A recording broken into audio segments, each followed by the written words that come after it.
I was a huge fan of Transformers as a kid, so that's where it all started for me. Like my first introduction was the actual movie, the Transformers movie back in the 80s, and VHS tape. Oh my God, I remember watching it at a friend's house, and I remember just the colors drew me in. But that was like my first real intro to Transformers. And then after that, it was Rise of the Beast, which I want to say was early 2000s that I started to get into it. And I just remember the impact it had on me. It was something new and different. I remember the CGI was different, you know, in terms of a cartoon. And I was kind of like transitioning from my boy phase to my teenage years, so I kind of disappeared for a little bit. And then Michael Bay brought me back with 2007's, you know, Bayverse start of Transformers 1. And that's when I was like, whoa, like what is this? And that's where I really got like enthralled and watched every single movie afterwards. So I'm part of the Bayverse fan club and Nightverse and Bumblebee.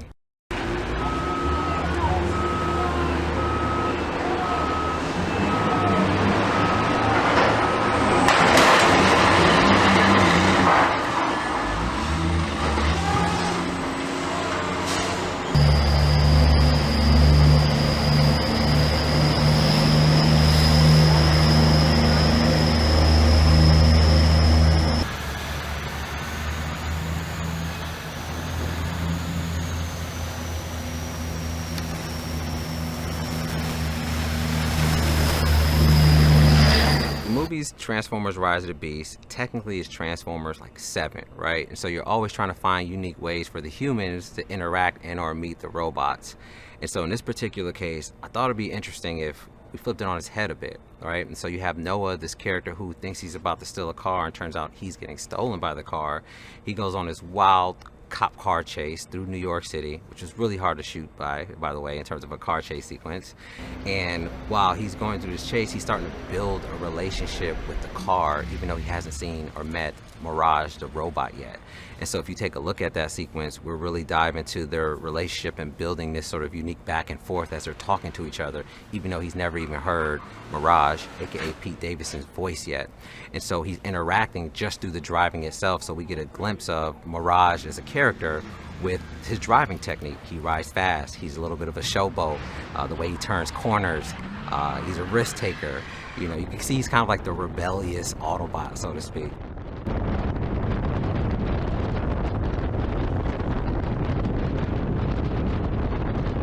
So after the second pin, when you look back, you give a scream or whatever and try to press the brakes, and that joint can go through an intersection.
you already gonna say that Jimmy, bro. Like, 'cause I think it's one of the ones that's walk. It's like you already like, you know what I'm saying? It's like, so you don't even.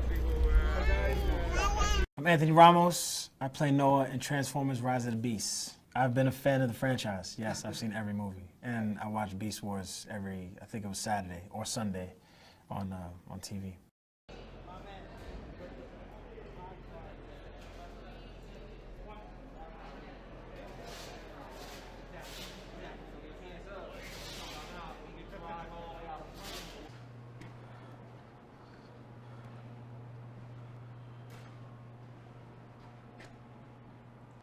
Yeah.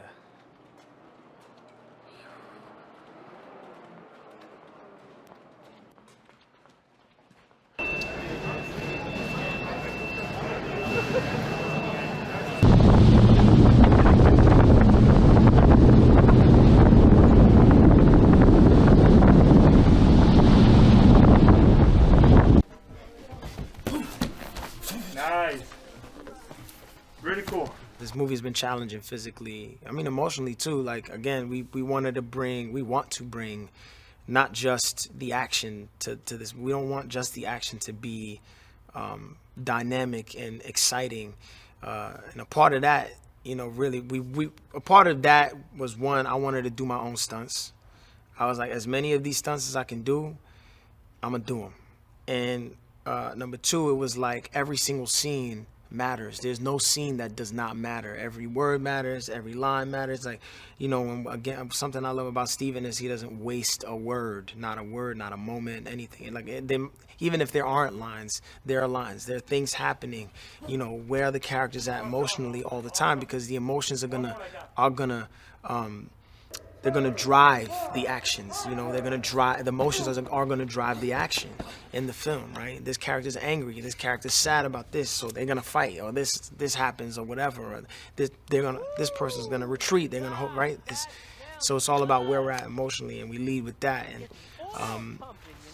I think it's been a lot of work doing that and going the extra mile, doing the stunt training. Can't tell you how old it gets.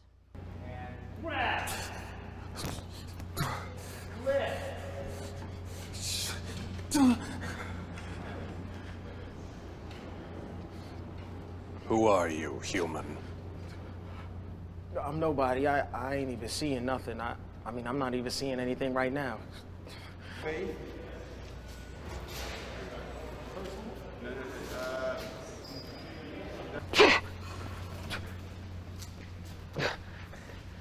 RC. Now I'm surrounded. That dude that huge. Now he push you up. Introduce the whole nine. Now you get a feel. It's like, what I want to get East Coast is like when he's on the ground. It's like when you're pushing in. I kind of want that like dramatic, like, you know, turn around, boom, and it's like boom, and then you start to look around. So meaning like if you're on the ground. The camera's pushing in on you like this, and it's like you slowly turn into it, and then you're like, oh, and his eye line is still right there. Yup, that's exactly what I was saying. Keep the legs dangling. I want to make sure that it feels like time. We're looking over here, so I think if you're shaking, you're doing everything beautiful. If you're freaked out, you can look at time, look at Noah, like this can't be real.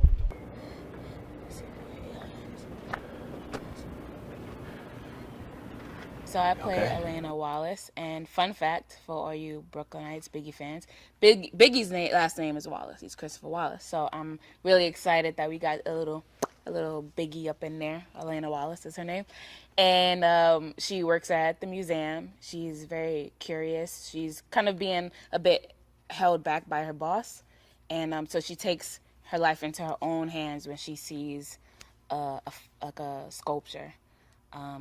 It's called a statuette. And she gets curious about it, and because she's curious, she starts investigating it, and then that kind of opens a whole new world, which then brings Noah into her life and the Autobots. And that's kind of how she starts. The bots have they're different heights. You know, we must respect that they're different heights. So Prime might be up here, and Bumblebee's not that tall, and then, you know, Ares is flying, and then these are all these different things that you have to think about. So the imagination part wasn't the hard part. It was kind of getting eye lines right for camera. That was the harder part. Because I come from theater, and, you know, when you're doing monologues, a lot of times you're just talking to yourself. I have a one-woman show where I play 20 different characters, and so I'm on the stage by myself. So I'm kind of used to acting towards nothing. So I think it was more so for the camera and what the camera needs. My car. Okay.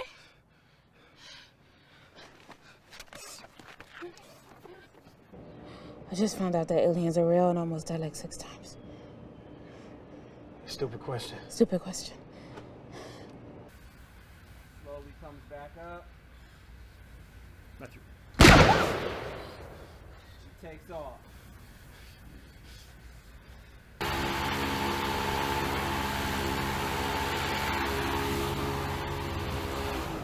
And Nightbird lands. And she starts walking towards the stone. Once we get down here, that was some crazy shit we just did. You good? You know what I mean? You could see something, do it, and then we kind of like, all right, you know what I mean? And then we see the world. Cause I do believe he would check, like, you know, regardless if he takes him out, it's still like, you know what I mean? Yeah, but that's about like, Huh? that's about care about you. Yeah, So if y'all pretty do much. that, and that happens, and you catch.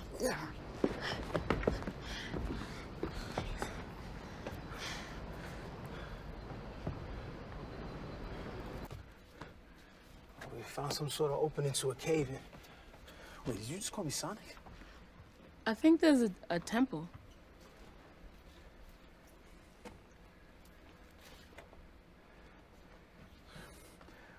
I think there's a light on here. Let me see. 3, 2, 1, on.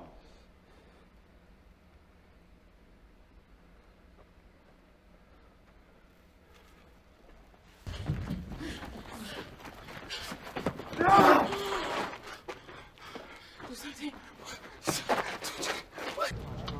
Slowly reveals itself, and Elena sees it.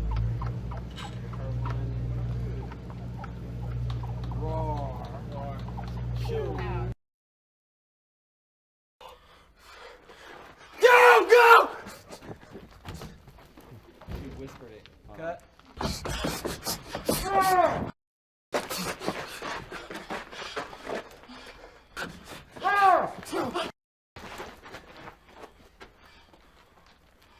Tuck in and stay there. The Heathcote. Yep. If you could, we want to make sure we don't go too far left. Little like more this. You stay separation. here. Yeah. She'll come out to the right. Okay. But it'll still look like I'm going straight. That it didn't work. Forward face Yeah, turn. okay. So basically. So you don't need me to look back. You don't need to, but it's nice to always feel your thing.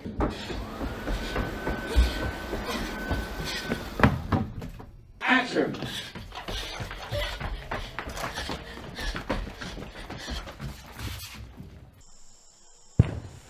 Three, two, one, Rhinox!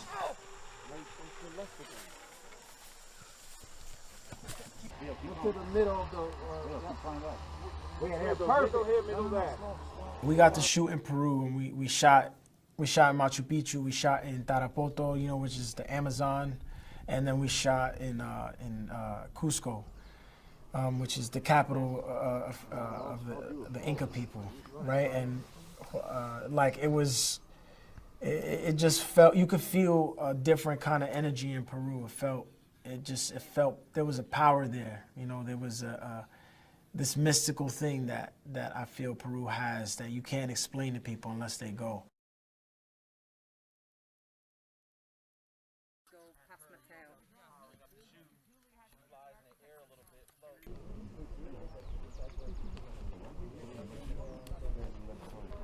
Is it possible to use only one over there and you have to work through the gravel. Yes. And all the fucking Antonio, be careful, please. I would be careful. maybe something in that magic notebook?